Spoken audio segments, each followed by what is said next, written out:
Ecomobl M24. Good or bad? Let's talk.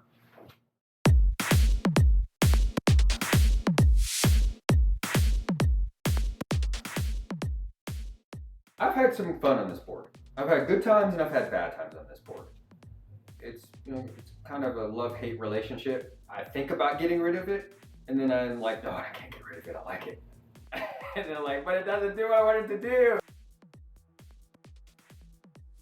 It's not the M24 Pro. It's the M24 Original. So it does not have the larger wheels. It does not have the package to make the turning radius a little bit better. So I've already ordered all of that, and once I receive all that, then I'm going to install it. I'm going to do a video on installing it, and we're also going to do a video on reviewing it. So one of the things that I really like about this board is the lack of maintenance that I've had to do so far. It's just nothing to do, right? There's no parts to grease. Yes, you will have to grease the planetary gear drives at some point, but I have not had to do that yet. I've not had to grease any parts. It's almost like owning a hub board because there's nothing to do. There are some things that you need to adjust, but that doesn't really, I guess that falls under maintenance, but that's more of adjustments, right? That's more personal preference on how you like to ride and making sure that your wheel alignment's great. But in terms of just maintenance, thumbs up. So one of the things that really bothers me on this board is the clearance. The clearance is very low. It's like 3 inches from the ground. It makes it extremely difficult when riding trails, but it's got a drop down deck. It's got smaller wheels on it. It's just too low to the ground to ride successfully in more advanced off-road trails. For all-terrain, it's sufficient. It goes through grass, goes through gravel. Really don't have any issues with the height there that I've experienced. But in terms of the clearance, it's just not sufficient. The lights on this board are fantastic. One of the reasons that I purchased this board was because of the integrated lights. I love how bright they are. I love how easy it is to turn on with a remote. You just press one button and it comes on and it goes off. I love the fact that you have these lights on the side and you have this light on the back of the board. Well, I like how the lights change color here. That's really, really cool. It's not something that you see on boards very often. When you press the brake, and this is not really moving right now. Yeah, so when you press the brake, it actually flashes, so it lets people know that you're pressing. The lighting system on this thing is just phenomenal. It really is. 1,000,000 thumbs up on the lights. The deck for me is really short. This deck.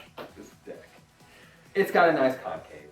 Your foot fits nicely in the drop down area here. It's long, but the usable space on this deck is way too short. It's advertised as 38, 39, maybe even 40 inches.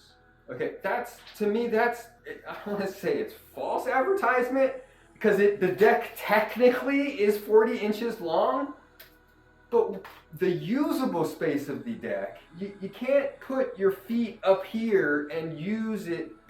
So the usable space of the deck, so this is 6 inches. Your foot is really 7 inches, but we'll give it 6 inches.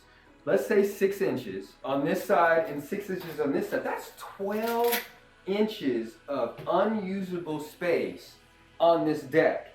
Now, if you really want to get technical, it's really 14 inches of unusable space on this deck. That's a lot. That's a significant amount. If we could take the deck and stretch it out to here, it would change everything. It would make the deck more turnable. It would make the deck more comfortable. It would make your experience and your stance wider. It's just a really small stance to be a mountain board. I think there's some major improvements that could take place on this deck.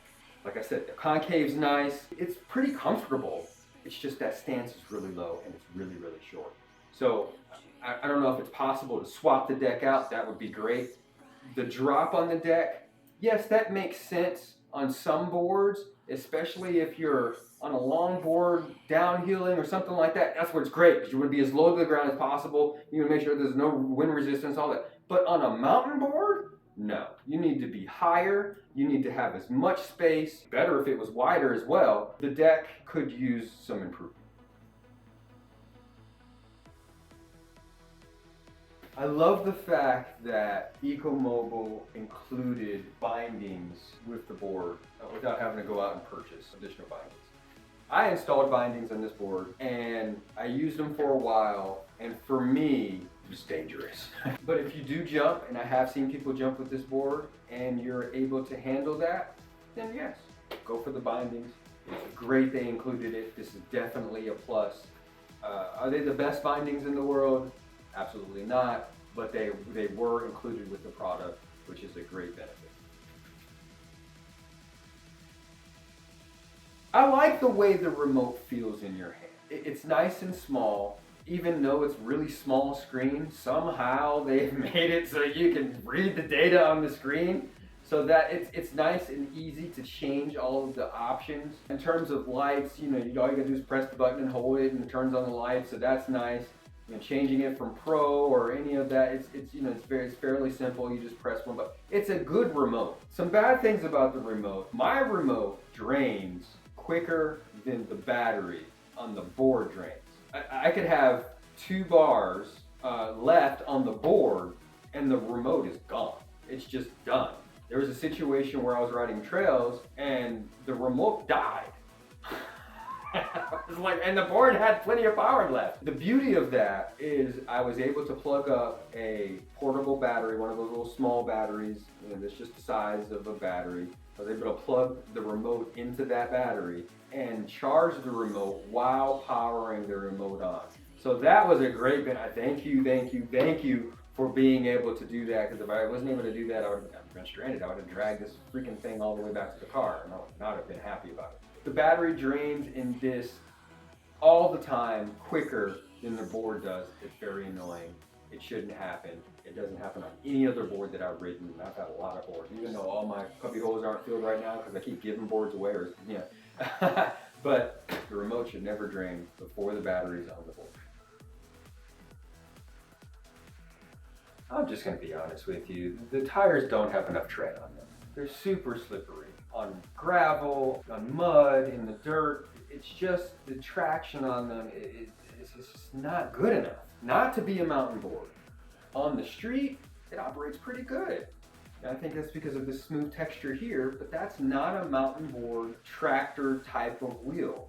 And if you had a tractor that did not have any tread in it, the tractor would be sliding all over the place. So you need to design this thing or have options to change the tire to a different type of tire. I contacted support and I asked, hey, are there different options of tires? And they said, no, there are no options for tires, and it's extremely difficult to change these tires out. Replacing tires should not be a difficult task. If it would be better served to have a tire with air in it, then I would prefer having the tire with air with more traction than a tire without air with less traction.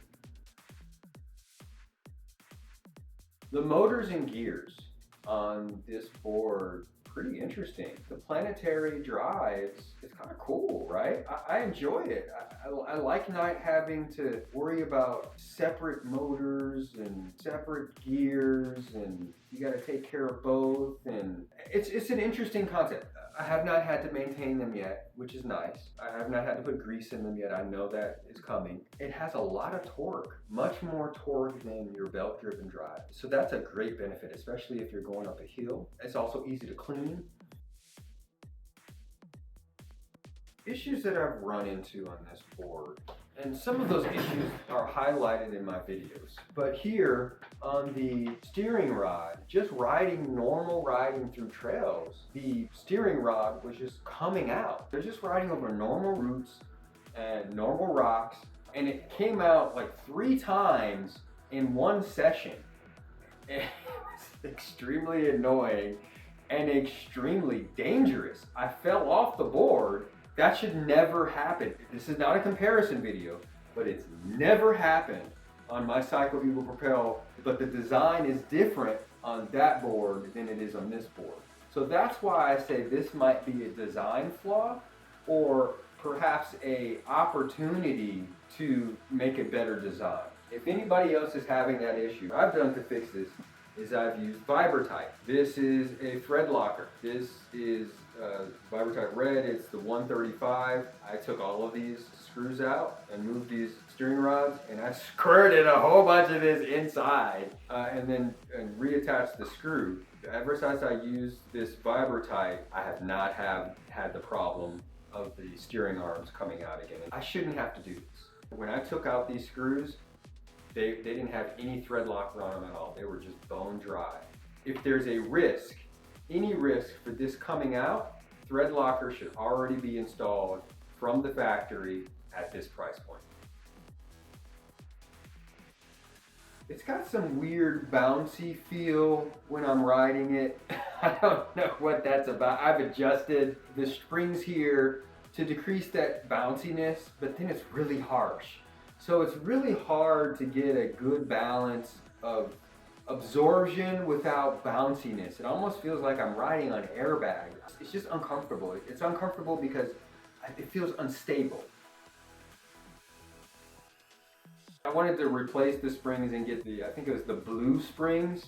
I ordered those on the site, and there was a mix-up with ordering. I'm just gonna be honest with you. The customer service experience for me has not been as well as I prefer, or as well as I deserve, or anybody deserves for that matter. I ordered blue springs for this board, and they admitted that they sent the wrong order of springs. And I said, okay, well, can you send me the new order?